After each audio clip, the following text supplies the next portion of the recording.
Hey, yo, what's good, Joe? This is Craig G from the legendary Juice Crew. I just jumped off the porch with the dirty glove bastard. It's not OJ's glove, but if you think you could beat me in MCing, it could turn into OJ's glove. You know what it is. Craig G just jumped off the porch, dirty glove bastard. Don't get it pretzel like, don't get it twisted. One love. Move, bitch, get out the way. We not here for play, we'll quickly change your day. A lot of people claim Boston reaches. We right back at it, y'all. We got a special edition of Off the Porch coming to y'all. We live in NYC, and we off the porch with Craig G. What's up with it, bro? What's good, man? How you? Man, I'm feeling good, bro. I can't complain, man. How about you? We got history, me and you. Man. We go back like 2 decades. You feel me? Yeah. Nah, that's what's up, bro. Like when I first got into this whole journalism thing, and I was writing for this site called wildout.com. Shout out to my boy KB Tyndale. Shout out to Problems. They have this dope hip hop site, and I interviewed you back when you were on D&D Records. And God bless you, because I'm not the greatest interview.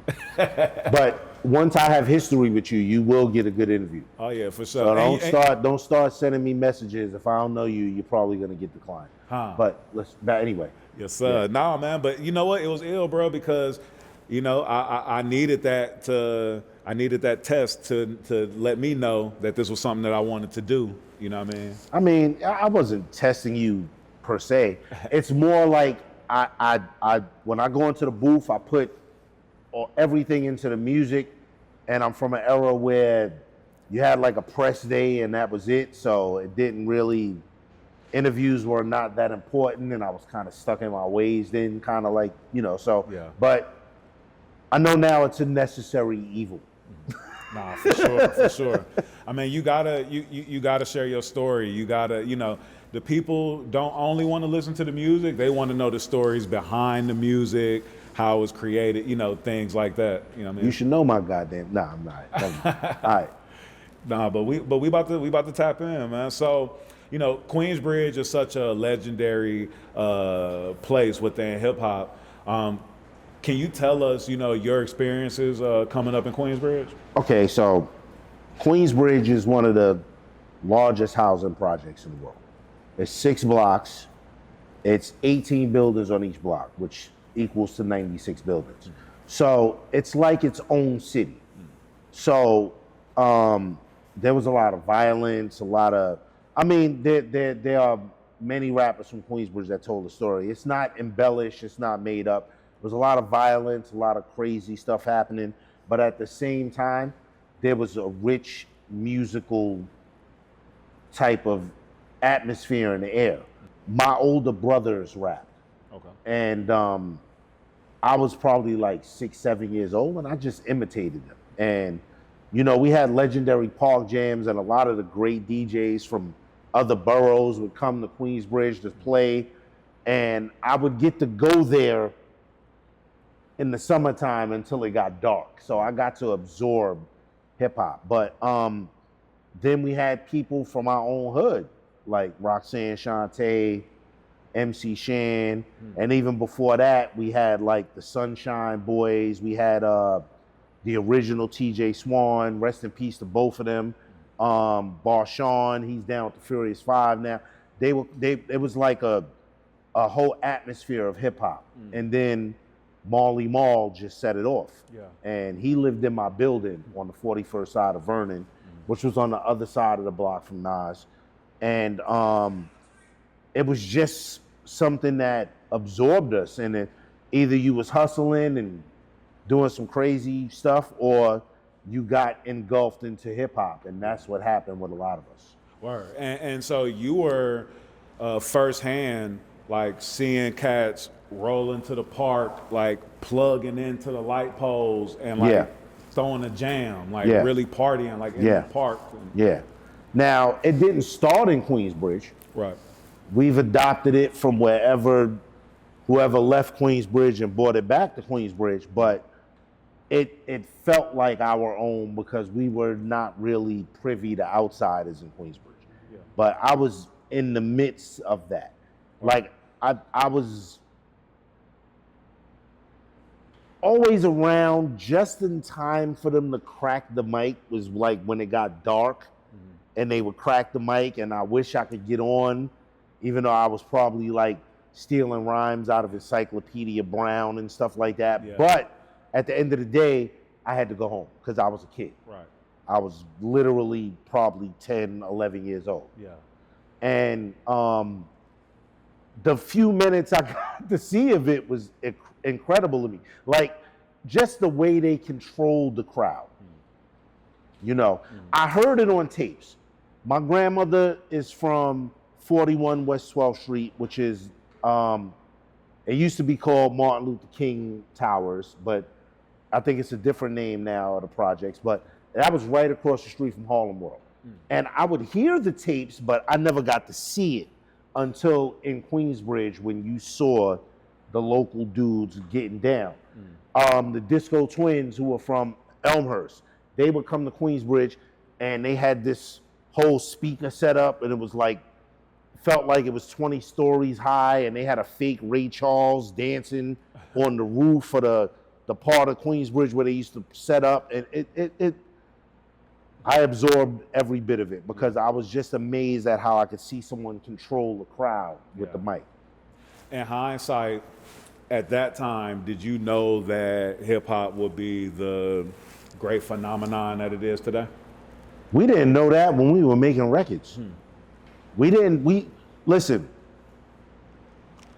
crumb-dudgeon time.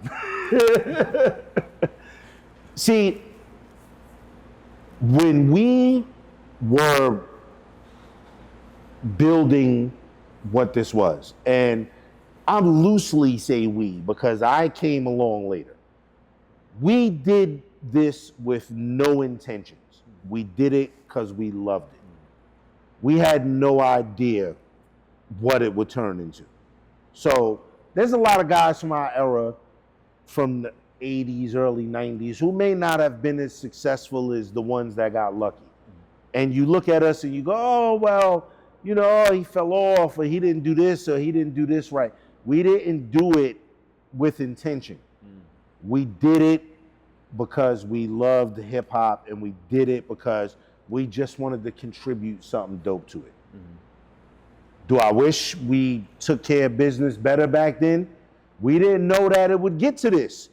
We were just taking what we could get, we were just trying to get our stuff to our peers. We didn't like I had no idea. Yeah.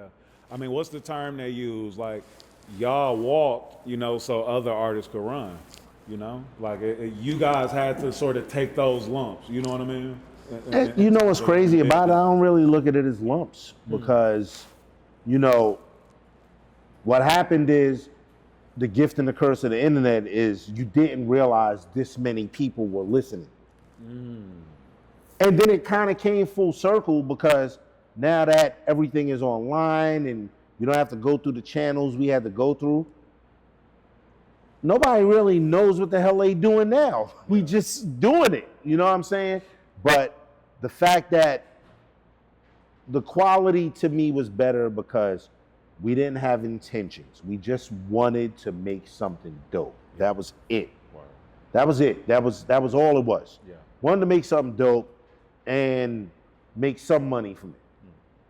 You know what I'm saying? So no, I did not know.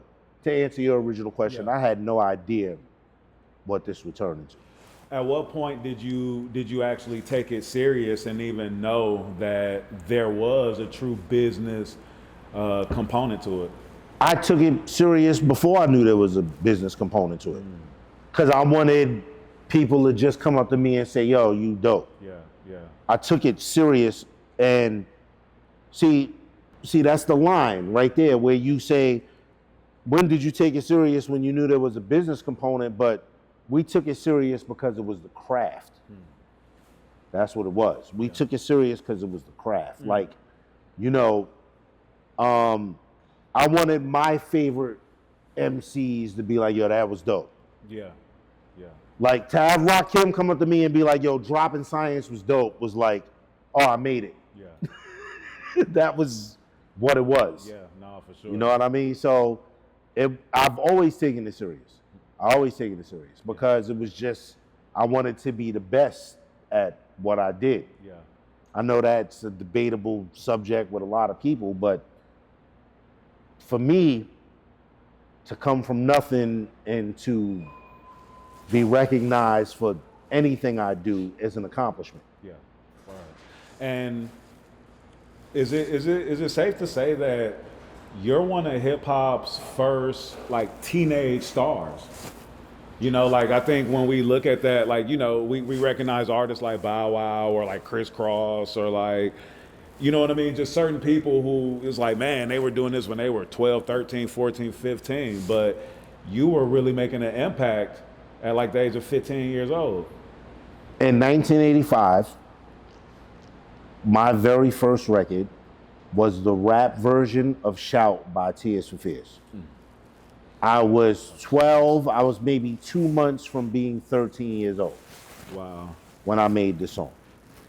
And that was due to just in the hood being known as an ill MC. Marley came and looked for me and asked me to do this song. And even then, like, the ego you have to be as an MC, I didn't care that I was 12. I just wanted to be dope. Yeah. I didn't know what the hell I was doing. We went in the studio, Marley played the beat. I rapped for like 6 minutes straight. And shout out to MC Shan, he had to tell me that I had to break them up into verses. Oh, okay. So Yeah. he like was helping you count bars and all I that? still can't really count bars. That's why you was on that K Slay album with like spitting for like 6 minutes or something. I just do what I do. I mean, I've gotten it. It's a feeling for me. For sure. You know, like you might hear a song, one verse might be 20 bars, the other one might be 16. Like, I just go by feeling. Yeah. You know what I'm saying? But I know when I'm saying too much. Right. So, yeah. When Shout comes out, are you officially a member of the Juice Crew at that time? Or how does that come about? I was a member of the Juice Crew before Shout. Got you. Okay. When you hear the song The Bridge, Sir. and you hear the last verse, MC Man, he made them beg. He is the man who is known as Craig. The newest member out, that was me. That was before I dropped the song. Yeah. So that was early 85. So I was a member, and one of the biggest things about the Juice Crew situation is people say, oh, well, you know, he was like the least productive member, or he wasn't my favorite member. But you got to understand, while these people were on tour and promoting their records and doing and putting out records, I was too young to do any of that. Ah, got you. My mother was a teacher, so I was not going to do a show on a Tuesday night. Oh, yeah. I was able to go maybe on Thursday, Friday, Saturday, and that was only if my older brother came with me. You know, I was a kid, like, really. I was literally a kid. Yeah. Like, I was just rapping. During this time when you were starting to gain some of this fame, were you still in love with the craft? Like, because you know, like when money starts, you know, coming into the picture, sometimes we can sort of lose our love for something that, you know, is the reason why we even started. So, I will never not be in love with the craft. What happened with me was Marley decided at some point that me and Trage, shout out to Tragedy, should not be on Cold Chillin'. So now I'm 16 years old. Marley knocks on my door like on Christmas Eve, and he says, yo, you want $40,000? And I'm looking at him like, hell yeah. He's like, yo, we're gonna do this deal with Atlantic Records. This was end of 88. okay.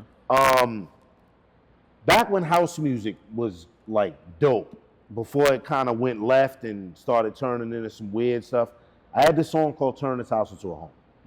We just did it because it was a dope song. And Marley used to not only do the Rap Attack or In Control, he had like a house music mix during the day. And this song was like one of the most popular songs in the city.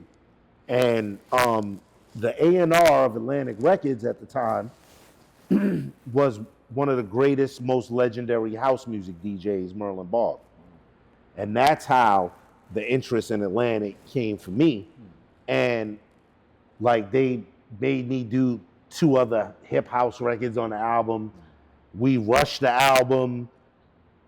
I detested the album The Kingpin so much that my second album was called Now That's More Like It. That's why I called it that. Yeah. And you know, what happened was, and this is no disrespect to Atlantic Records, it was Sylvia Rome, Merlin Ball. It was no disrespect to any of them. During that time, they had no idea what they was doing. No idea. So to answer your question, it's not that I didn't fall in love with the craft. I started to not be in love with the business side of it because it was weird to me. Like I was wishing I was on a Tommy Boy or a Cold Chillin' when I was on this huge machine. Yeah. And we're talking in the late 80s, early 90s. Right. Like what everyone is saying now, like, oh, I'm independent, I'm this, I'm that. I was going through that when Ronald Reagan and the first George Bush was president. Wow. So yeah. I was going through that. So.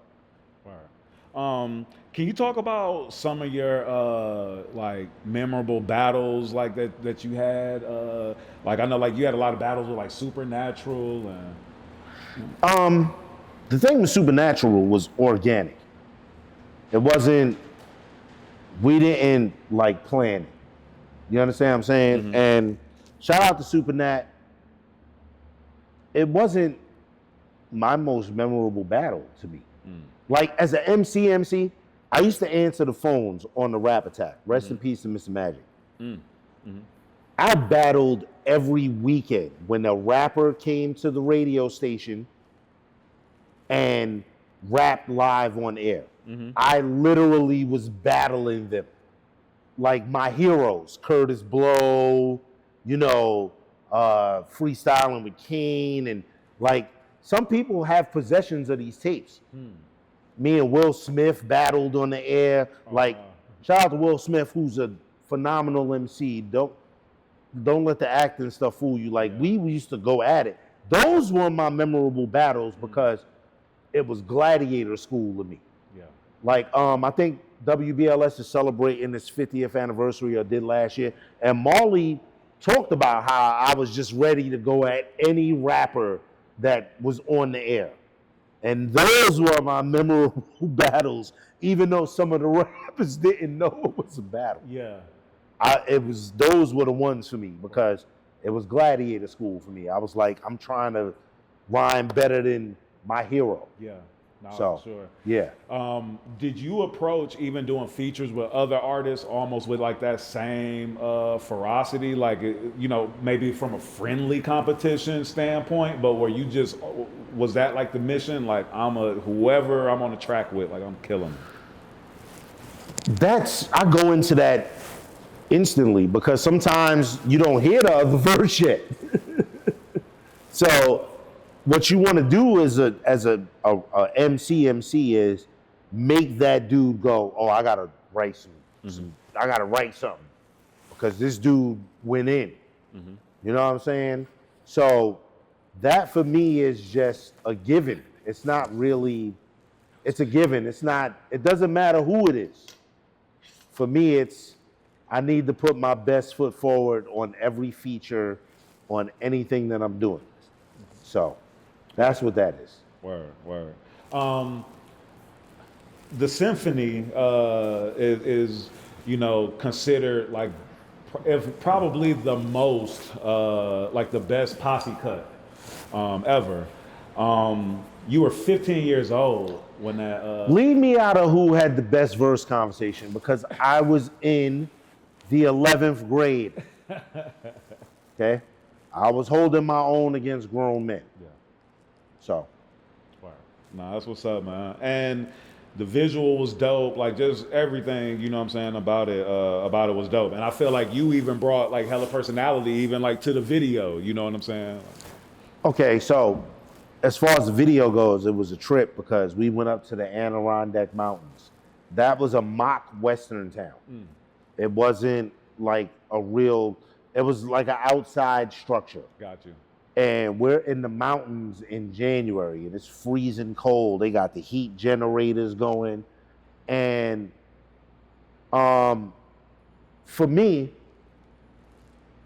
you know, I didn't want to be a cowboy. I grew up watching Westerns and everything, and I always gravitated towards the dude with the sombrero that was in the cut, and you're like, who's that? What's he up to? Yeah. So I picked the sombrero because I didn't want to be a cowboy. It's disrespectful to my Native American heritage. I don't want to be a cowboy. I'd rather be the gringo. Yeah. So that was, for me, the hat was like, I explained, I was the one with the sombrero, and instantly, you know. So, but for me, it was more or less going against the grain. You know what I'm saying? And I just wanted to do that. Wow. So. How did you get enlisted to write all the battle raps in the 8 Mile movie?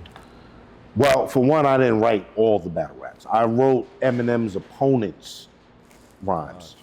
Eminem wrote his own lyrics. Gotcha. And some of the artists came with their own verses and just took bits and pieces of what I did. Long story short, I believe, and I don't know if M believes this, but I believe, I do not know what year this was. We did a show. It was me and the Fushnikins. And we drove to Miami from New York in a van. We go to Miami, we do the show, and from there, I have a show in Detroit. We go in a van from Miami to Detroit, and we get to Detroit, and the show doesn't work out. So me and my boy Will Pack, shout out to Will Pack, he was like my hype man for years. He's out in LA right now. We're going to get Phillies to roll weed, right? We're going to get Phillies. We go to this gas station. We're at this gas station, and all of a sudden, I hear in the distance hip hop. And I'm going, what the hell is that? Now, the gas station was like in this factory area, and we go and follow it. We're like, yo, let's go over there. Fuck it, let's go over. So we walk over there, we go into this little door, and it's actually the shelter, the real shelter that 8 Mile is based on. Oh, wow. Rest in peace to Proof. That's the night me and Proof battled. Me and Proof battled. We went back and forth rhyming maybe 10 rounds. Nobody declared anyone a winner. And me and him got crazy cool after that. Wow. So when they started doing 8 Mile, shout out to Paul Rosenberg. He contacts me. He's like, yo, I need you to help the actors make the battle scenes more authentic. So they sent me the script. Excuse me. It was called the New Detroit Project at first. Okay. So they sent me the script. I write the joints. I send them back. I'm doing it by fax machine. This is 99, so this is, you know, it was 2 pages. It wasn't no real internet yet. Like, yeah. So we do all that, and then it's New Year's Eve. And I'll never forget this. It's New Year's Eve. I went to some crazy party. I'm drunk, lost my ID, everything that night. New Year's Day, Paul texts me on my two-way and goes, yo, how would you like to spend your New Year's in Detroit? I need you to coach some of the actors to do the movements in the battle. I'm like, yo, I don't got no ID. I can't. But this is pre-9/11. I took a Greyhound from Queens, New York to Detroit, and I was on the set of the movie for like 2 weeks. I'm in the bonus footage of the movie when they had the off-the-cuff battles. Okay, yeah. I'm judging the battle. And I just appreciate Eminem for putting me on with that, man. I like rose my stock. And also turned into me writing Dangerous from Get Rich or Die Trying's character lyrics too. It turned into that. Yeah. So, you know, I appreciate that, man. That's something that is documented in history that I'm a part of, and it's something great, mind you. So, super rest in peace to Kurtis Henson. He was the director. Like, you know, these dudes, everyone treated me like family. Word. Yeah. 50 Cent recently said that you were the most talented rapper that he's ever been around. And when you hear those, you know, like those types of remarks, you know, from your peers, like, how does that make you feel? Well, 50's not my peer. 50 is on another stratosphere of what I do. So I'm not saying he's not my peer as a lack of disrespect. Like, to me, it's like, when it happened, I was getting phone calls and texts and people, yo, you need to do a collab with him and you need to do this, that, and the third and everything else, right? And I'm like, you're not reading the room. 50 is not even interested in music at the present moment. Right. To me, the shout out was the gift. Absolutely. That was the gift. And thank you, 50, for that, because 50 he's from Queens. Yeah. Listen, you can point to any place on the map. You can say whatever you want about any MCs all around the world. Queens is revered for MCs and lyricists. Yeah. From Run DMC to LL, the Tribe, to Pharoah Monch, to, you know, 50, to Nas, to Mobb Deep. Like, it's revered. So I appreciate him saying it, but I'm not surprised, and this is not an ego thing, I'm not surprised. He's from a place where some of the world's greatest MCs come from. Yeah.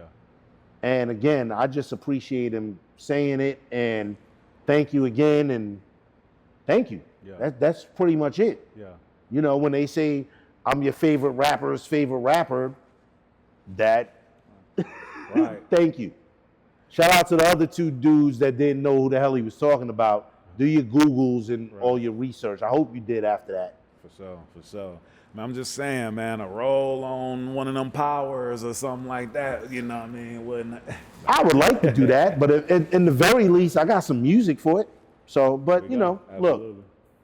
look, I take everything as a gift, and that's just what it is. Yeah. Whatever it leads to is great. If it leads to nothing, it led to the fact that happened in itself. You understand what I'm saying? And that's what it is. I'm not thirsty. You know, and you know how 50 is. You just all, yo, we do a joint. He might send a wild ass Instagram post about me begging to do a song. No, thank you. That's it. That's all you can say to something like that. Yeah, no, it's thank you. You know what I mean? Yeah. So, through the years, there have been, you know, spaces where you hadn't been releasing music, and you know, it just wasn't as consistent as it could have, would have, should have been. Can you speak to that? Because you know, you had a lot of success early, but then it seems like you stepped away for a while, and then you know. Well, going back to being on Atlantic, I was underage when I did these deals. So when the Atlantic thing came and went, by the time it was like, say 93, I still wasn't 21. And I had quite a few $100,000 that I was not able to touch. Wow. So I didn't have to do music. And I was just soured by the taste of it. Like, though I came late, what really got me back into it was, say, 95, 96, when I did my first independent song. Like, it kind of came full circle. I was dealing with this label called Sure Shot. Okay. What's it, Chris, what was his name? What was his name? Help me out, man. Chris from Sure Shot. He's a DJ now, video DJ. Chris Landry, yes. We did a song. It was called Sing Along With Me, and there was another song called Welcome to the Game. And shout out to Mark Sparks, who's a legendary producer from North Carolina. He did the beats. And we did this song, and I was already disenfranchised with the music business. We did this song, it totally flew under the radar, and I probably made like 15 grand in like a month, because this is back when they still had vinyl, and you could sell a maxi single to the store for $2. So we sold quite a bit, and that is what brought me back into the music. But as far as my output goes, I don't do a project unless I have something to say. Gotcha. I'm not really the type of guy to just, there's a ton of artists that put out 3-4 albums a year. That doesn't mean they're all good music. Yes, quantity over quality is still a thing with some people. But for me, it's quality over quantity. You understand what I'm saying? I'm not gonna just force myself to make music. But at the end of the day, I just dropped The World is Cooked, and this is my 7th project. As far as my album goes.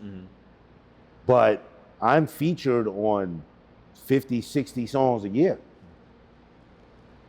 They may not be mainstream songs, and they may not be in your face every day, but my pen is always working. So you stay busy. It's always working. You stay booked. Yeah. No, I can dig that. The World is Cooked. Yes. Ain't that the truth? You got some dope features on here. Look at this. You see this? Shaking my fist. Ah, you bastard. Yeah. The song Gossip Sites. Gossip Sites I rock with that. is the reason why you're allowed to do an interview with me. Because that song speaks about me going on my favorite, or what used to be my favorite hip hop website, and reading about what MC so-and-so had for breakfast. I don't care.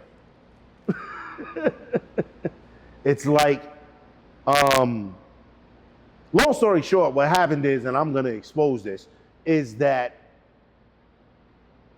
there are music corporations that have purchased your favorite website. Yep. I've had some try to purchase mine. And I will say that without going into detail. And this is why I can put out an album that I think talked about some very important stuff and not get the looks on these websites, because it's corporate now. And Gossip Sites was just exposing that, and exposing how just the whole world has become a gossip site. Facebook, Instagram, this, that, and the third. Like, I don't really want to hear about rap beef. I just want to hear about something positive. We got enough negative stuff in the world. I don't care. Yeah. And that's what I talked about on Gossip Sites. And these damn lists. Yeah. Yeah, these lists. I hate these lists. I'm not saying because I'm not on the list. I'm saying because the list is crazy. And I used to get upset, but now I understand that they're doing it for attention. Right. So, yeah, they doing it for clout purposes. So Gossip Sites, that song speaks on that. And The World is Cooked is self-explanatory. Yeah. Yo, and even speaking in that same vein, you know, you having, you know, been a young artist and achieving success so young, did you ever experience, you know, mental health? You know, is that something? And I know, like, you know, years ago, that was something, like, there wasn't even a term for it. So we didn't even know what it was. It was, hey, suck it up. Like, stop, you know what I mean? I mean, for me, personally, I had to deal with having a quote-unquote failed music career before I was 18 years old.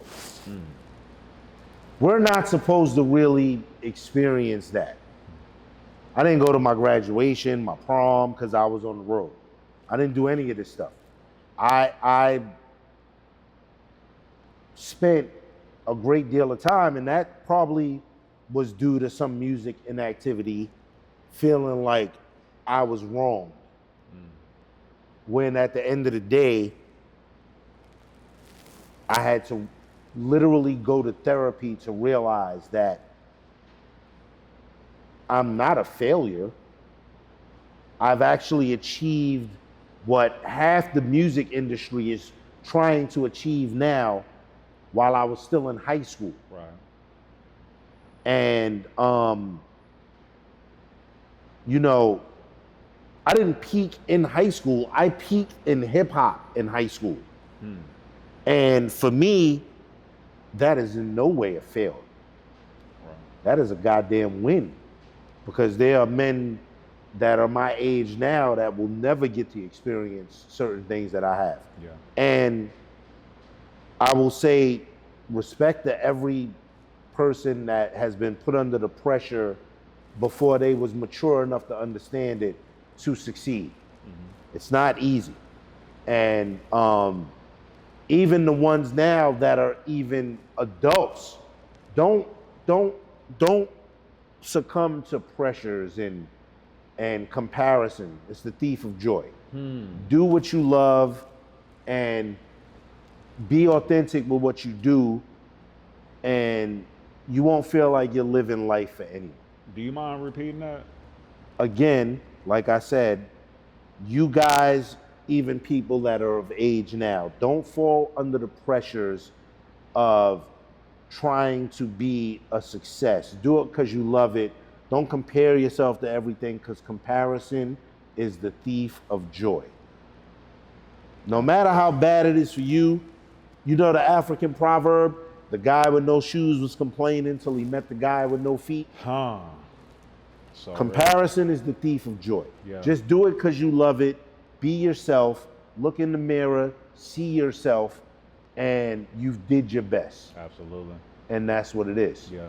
If you know that you've laid it all down on the line, you know what I mean, then like you there's no room for you to be unsatisfied. In the internet world, the biggest problem is the outside noise is amplified by 1,000. Yep.